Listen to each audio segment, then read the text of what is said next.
Hello and most welcome to Heidegger 861. And we are currently by the seaside. I'll show you a little. It's a lovely day. Nice and fresh, I would say.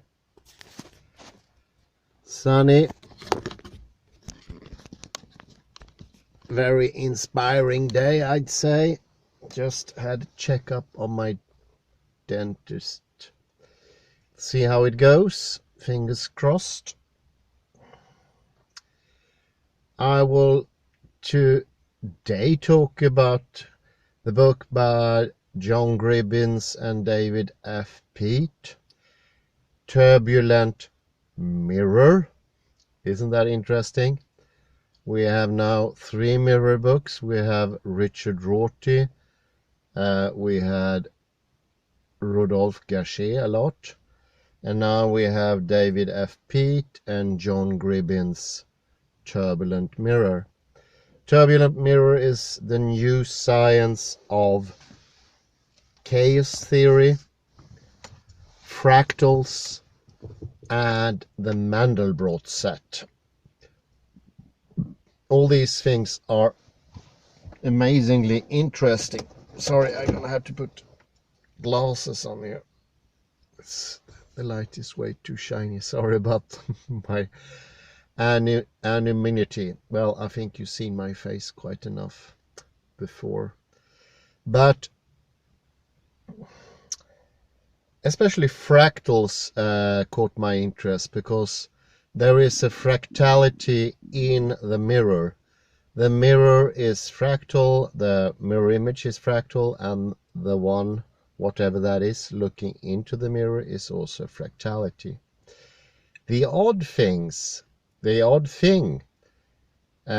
just in very sharp contrast how we normally see these things to progress, is that when we understand fractals, it doesn't hold true anymore that there is something looking into the mirror completely distinct, and there's another thing shining back completely distinct and disjunct, so to speak, non-connected. When we learn about fractal dimensions, that is simply not the case. There is a connectedness. So in a way they mirror each other materially. And I think that sort of deconstruct the whole original Gestalt dogma, I would say. This is an image, not some verbal assumption. This is rather an image. How could I explain it? Well, as usual, we need to approach it from different angles. But it's a little bit, think about it like this. This is separate. This is the person looking into the mirror. This is the mirror. Up at the back of the glass you have the tin, the foil, the tin foil. And at the start of the Gestalt, people were thinking this is completely distinct from this. Nothing to do with each other.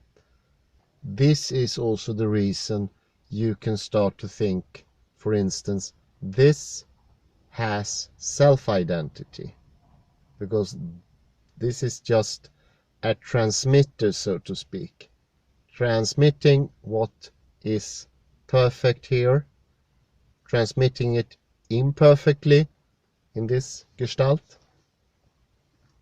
and there you land with perfectness and self-identity, and you get the idea you always look the same, which is, well, this is not the case in fractality. These two things are not separable in that way. Why is that? Well, if everything is fractal, it means it goes in zigzag movement, and that zigzaggy never ends, no matter how deep you go, how down, also how on scale wise you go down, it doesn't matter. They will iterate themselves.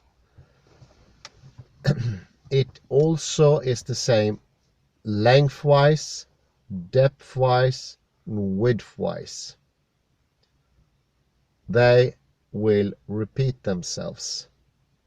And that means that we don't have this solid, static object, the thing looking into the mirror or whatever object you get fixated on. It also means that the mirror image is not that illusory, if you like. It's not imperfect in the way compared to. So the whole image cannot start in the same way, and this is actually another way of deconstructing the whole idea of separatedness. And fractals give a lot of amazing results. It's not only this is just opening up the lid to a lot of things.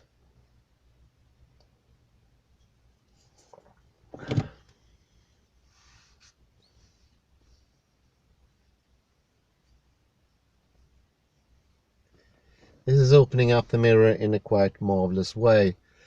And I was almost on the verge of thinking these things, but those things were impossible to think before Rodolphe Gachet. So we've been into fractality, fractal dimensions. I actually read extensively about fractal time as well. I never mentioned that in any lecture, but it's quite interesting.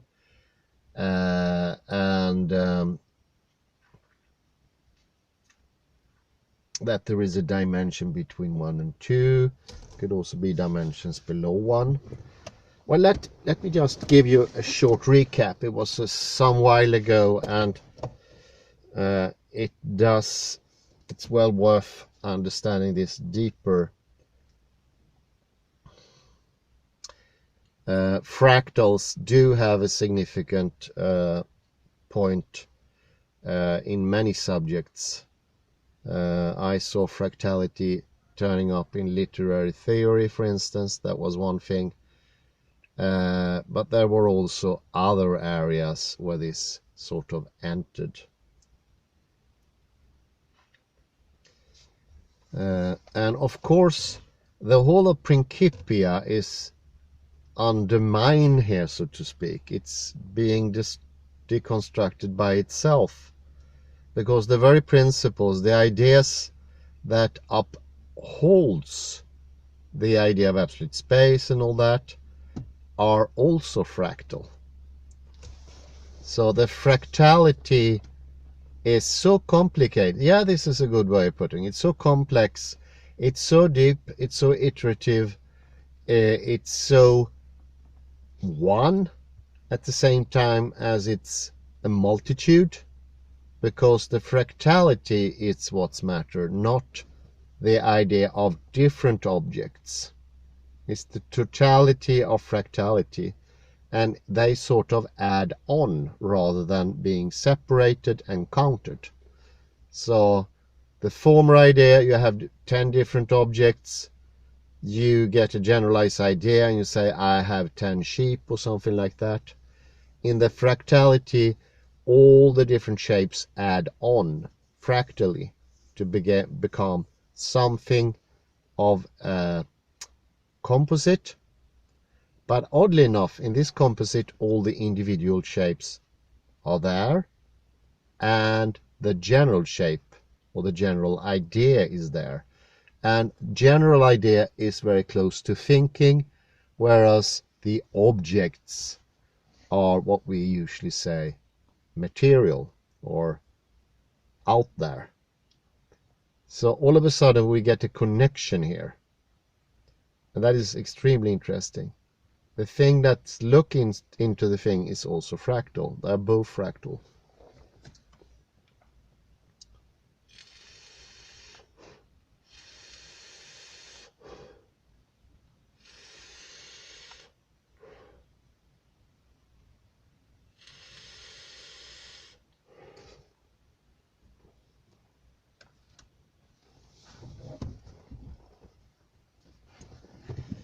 fractality is all around us, one could say.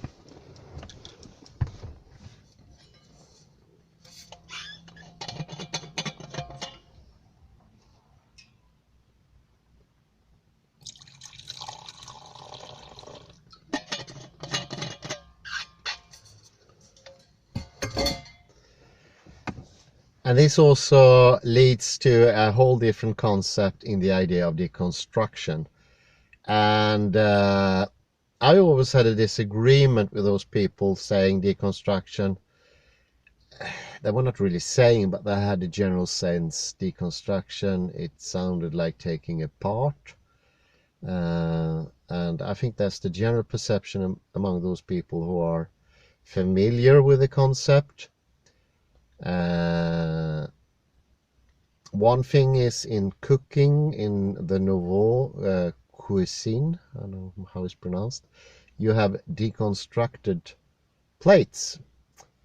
And these deconstructed plates, the food is taking apart.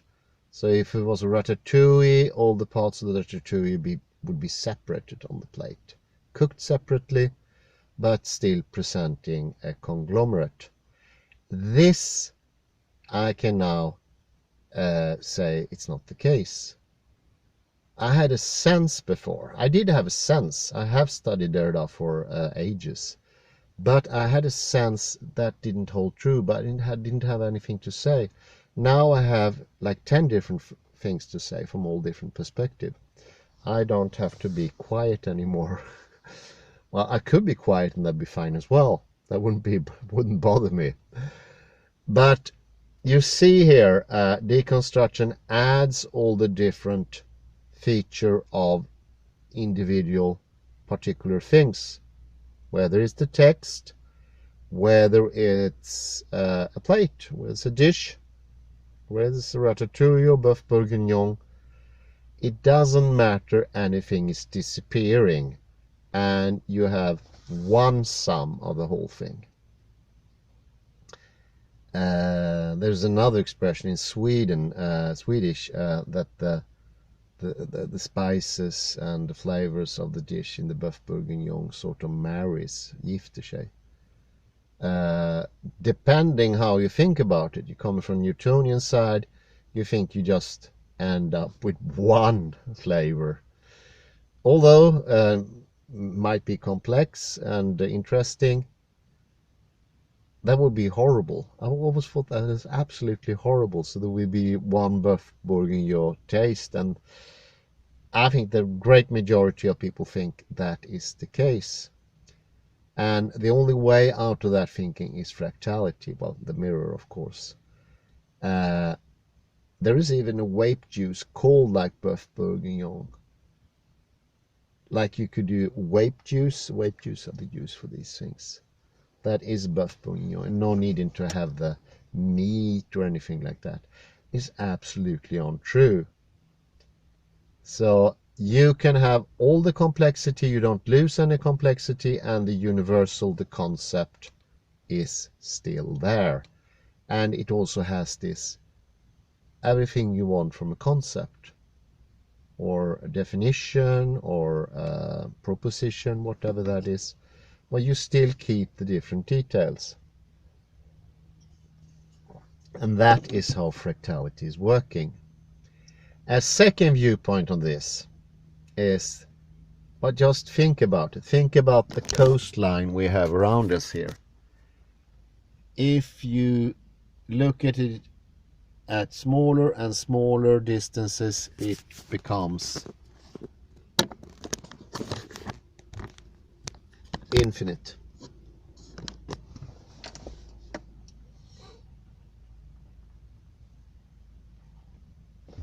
It will never end. And that is why, for instance, the Norwegian coastline is bigger than the whole coast of Africa. And there you don't have to go into any small distances. I think it's enough with a couple of kilometers, because it's so rugged. It's so zigzaggy at the Norwegian coastline. And the African coastline is extraordinary. Like flattened out. There are very few natural harbors in the whole of Africa, actually. Most of them are actually on the northeastern part of Africa. Whereas you go on southeast Namibia, well, I think they have only one good place, the whole of Namibia, that is possible for at least decent port.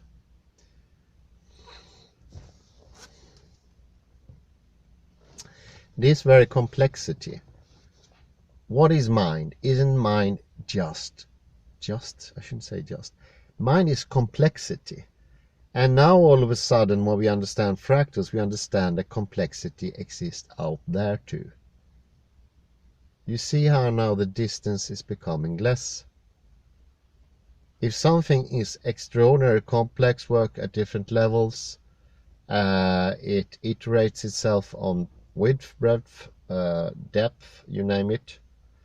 That is very close to mind in a way. This is mind. And that also makes mind itself a lot more complicated and advanced, amazing, and with a lot of depth in many aspects. But at the very same time, it can be a whole.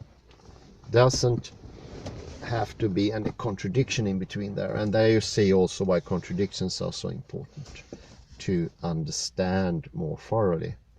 It's the lack of understanding the working of contradictions that is the problem. It's not a particular stance on contradictions.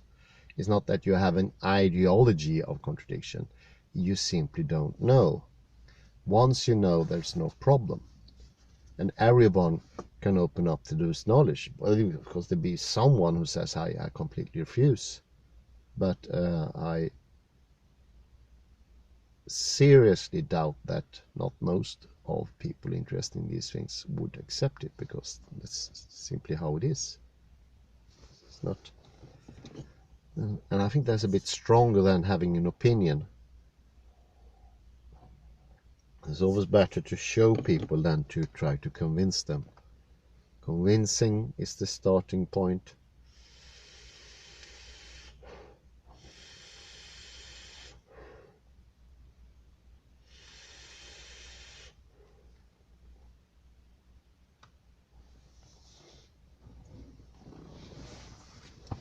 After that, you can of course go further.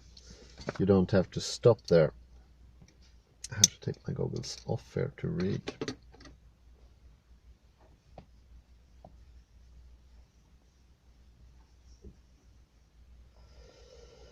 Well, it might help to someone, especially you, Henry, I think, going through the history of fractals. It actually started a bit earlier. Well, it started with Euler and non-Euclidean geometry. I would say that's the very start. Because without Euler and without non-Euclidean geometry, we wouldn't have been able to get to fractals. And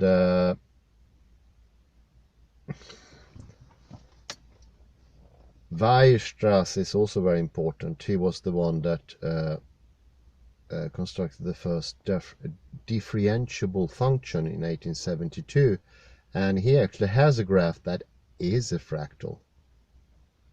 Even Bolzano had constructed one earlier on, even before the year of 1872.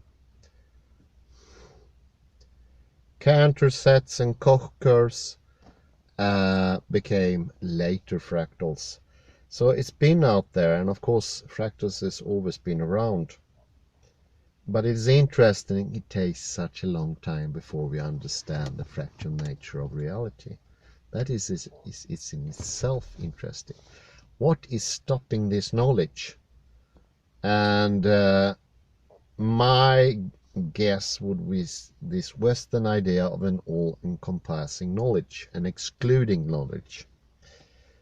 And excluding knowledge that played its game in medicine, for instance, are adherents to Heraclitus. Heraclitus had made medicine going on its knees until early 18th century, I'd say. That was the time when they were still taking blood out of an anemic person. This is just horrible, thereby usually killing the person. But the idea that that was the foundation of the whole knowledge and no other foundation, other foundations would be contradictory. This is this excluding problem in Western thinking. By not allowing contradictions, we actually shut out rationality, thinking, intellectualizing. So it is a problem, and it doesn't mean we can do without contradiction either. So that's just how reality is.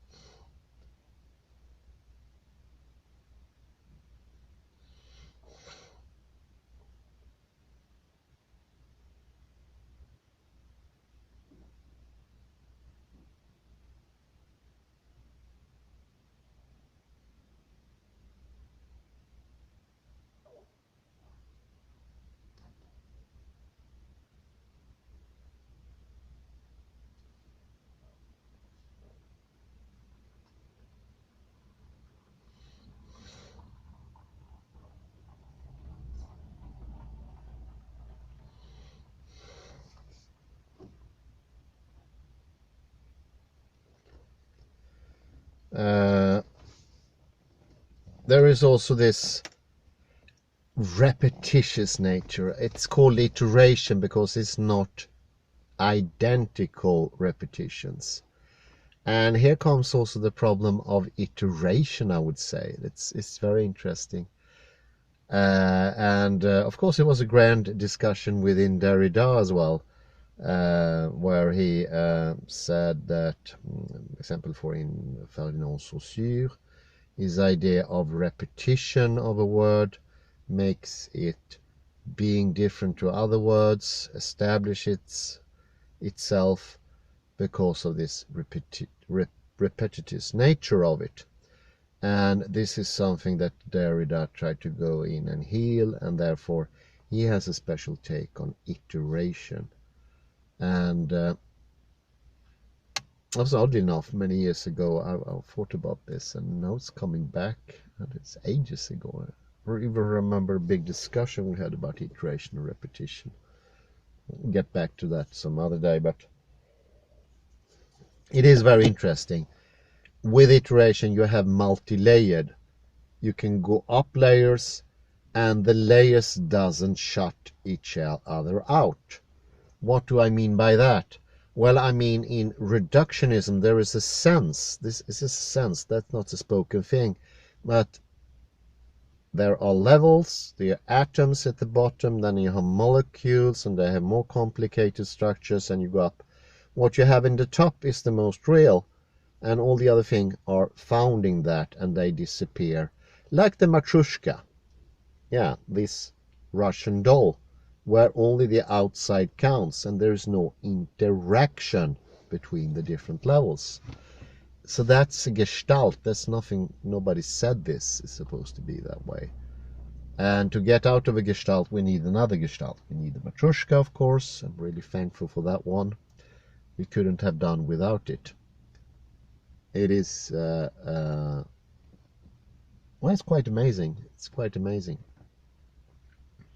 And this shows that instead of saying we have the end product and then we just have the surface of the Matryoshka, we had nothing else. That's all the knowledge we can get. There's some oddities. All that's inside, that doesn't count because you can't see it, you can't feel it.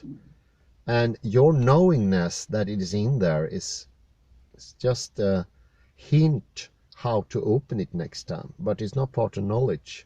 An analytical philosopher would say the only thing we know about is the outer surface. We don't know the inside. Then we have to use X-ray or something. That doesn't hold true in fractality. Dimensions simply don't work that way in reality, and never had, and never will work that way. Iteration goes on levels, goes on width, it goes on breadth, it goes on depth. So it's an iterative nature in space itself. And that means there is a connection also between the different layers. You could say that the similarities that the iteration does. Remember the fern, the ormbunke we saw, for instance, in Sjölusta in that episode when Sune was also there, and we had this lovely, must have been summer's day or something like that. Very nice day, remember. And we had this beautiful fern that was iterating itself again and again and again. That's just not ferns. It's not only ferns. That's the whole of reality. It's whole of space. There's also texts. That's how text works.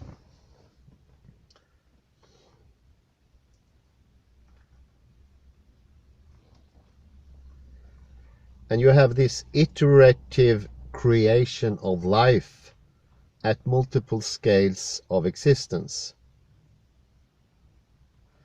And there is, I found this nice old age saying, as above, so below. What we see at one level likely repeats itself at both smaller and larger scales. And that's the connection between the different layers of the matryoshka. The iterative nature sort of communicates. It's even stronger than communication. It is the same in some sense. And this very sameness, it's an allowing sameness. It's not self-identity that shuts out and say, hey, I'm self-identifiable. I don't belong to my surroundings. I can be cut out from the paperboard and made into paper doll or something like that.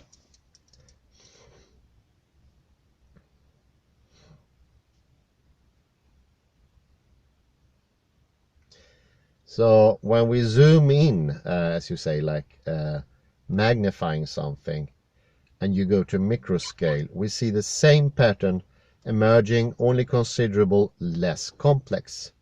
We have cellular organism, bacteria, microflora, and fauna, all of which are actually critical to creating the more complex life forms at the level above them. So we are dependent. We can't get rid of the atoms. We can't say they're unnecessary, because they are still there and they still have all the properties, and those are individual properties because of fractality of nature. So reductionism seems to be working on all levels at the same time, shutting out knowledge and shutting out wholeness. Yeah, what do you say?